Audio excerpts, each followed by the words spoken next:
নমস্কাৰ online help channel আপোনালোকক স্বাগতম আজিৰ এই ভিডিঅ'ত আমি যিকোনো চৰকাৰী পৰীক্ষাত আহিব পৰা ভূগোলৰ লগত জড়িত কিছুমান গুৰুত্বপূৰ্ণ লোক আৰু আৱিষ্কাৰকৰ বিষয়ে কোৱেশ্চন আনসাৰ্ছখিনি আলোচনা কৰিম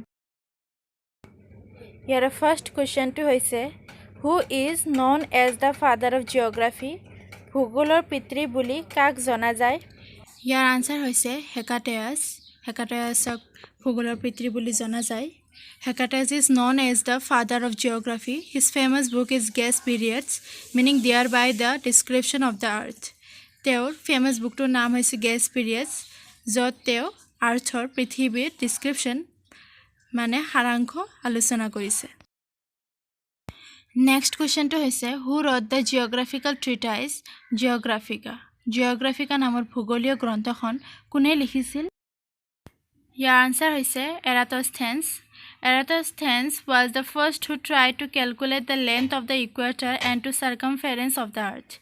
ইয়াৰ মানে হৈছে Eratosthenes সেইজন প্ৰথম মানুহ যিজনে পৃথিৱীখনৰ দিক আৰু ভূমধ্য পৰিধি জুখিছিল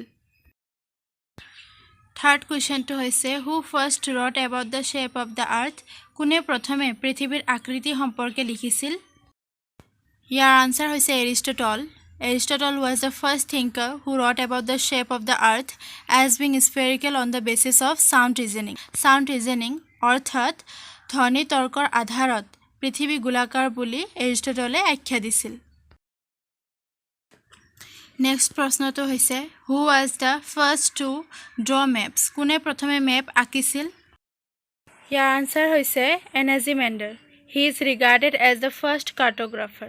Anaximanderক প্ৰথম মানচিত্ৰকাৰ বুলি জনা যায় Fifth questionটো হৈছে Who wrote the book Aryabhatiam? আৰ্যভট্টিয়াম কিতাপখন কোনে লিখিছিল ইয়াৰ আনসাৰ হৈছে Aryabhatta. The Hindi term for geography, Bhugol, was used for the first time in his book Surya Siddhanta. যেটো হিন্দুত জিওগ্ৰাফি বুলি কোৱা হয় হিন্দী জিওগ্ৰাফিক ভূগোল বুলি কোৱা হয় এই শব্দটো প্ৰথমবাৰৰ কাৰণে আৰ্যভট্টৰ সূৰ্য সিদ্ধান্ত কিতাপখনতে ব্যৱহাৰ কৰা হৈছিল এতিয়া আমি ভূগোলত থকা আৱিষ্কাৰকৰ কিছুমান আৱিষ্কাৰৰ বিষয়ে জানিম ইয়াৰ প্ৰথম কোৱেশ্চনটো হৈছে Who discovered America? আমেৰিকা কোনে আৱিষ্কাৰ কৰিছিল ইয়াৰ আনসাৰ হৈছে Christopher Columbus. Christopher Columbus, a resident of Geneva, discovered America. জেনেভাত বাস কৰা Christopher Columbusে আমেৰিকা আৱিষ্কাৰ কৰিছিল which was at that time given the name of New World. সেই সময়ত আমেৰিকাক New World বুলি নামকৰণ কৰা হৈছিল The New World named America after the name of Portuguese traveler Amerigo. এই পৰ্তুগীজ ট্ৰেভেলাৰজন নিউ ৱৰ্ল্ড ট্ৰেভেল কৰাৰ পিছত তেওঁৰ নামতে আমেৰিকা বুলি নামকৰণ কৰা হৈছিল Next questionটো হৈছে Who discovered Tasmania? Tasmania কোনে আৱিষ্কাৰ কৰিছিল ইয়াৰ আনসাৰ হৈছে Tasman. The traveler sailor of Holland, Tasman discovered Tasmania and traveled New Zealand.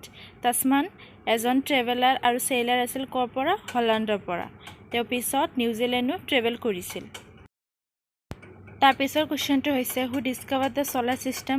সৌৰজগত কোনে আৱিষ্কাৰ কৰিছিল ইয়াৰ আনসাৰ হৈছে Copernicus. 1543 edit 1543 edit Copernicusে solar system আৱিষ্কাৰ কৰিছিল তাৰ পিছত 9th কোৱেশ্চনটো হৈছে Who discovered telescope? telescope কোনে আৱিষ্কাৰ কৰিছিল ইয়াৰ আনসাৰ হৈছে Galileoৱে 1609 এডিত telescope আৱিষ্কাৰ কৰিছিল আৰু আজিৰ ভিডিঅ'ৰ অন্তিম প্ৰশ্নটো হৈছে Who discovered that the earth is spheroid in shape? পৃথিৱীৰ আকৃতি যে গোলাকাৰ এটো কোনে আৱিষ্কাৰ কৰিছিল ইয়াৰ আনসাৰ হৈছে নিউটন. নিউটনে পৃথিৱীৰ আকৃতি গোলাকাৰ হয় বুলি আৱিষ্কাৰ কৰিছিল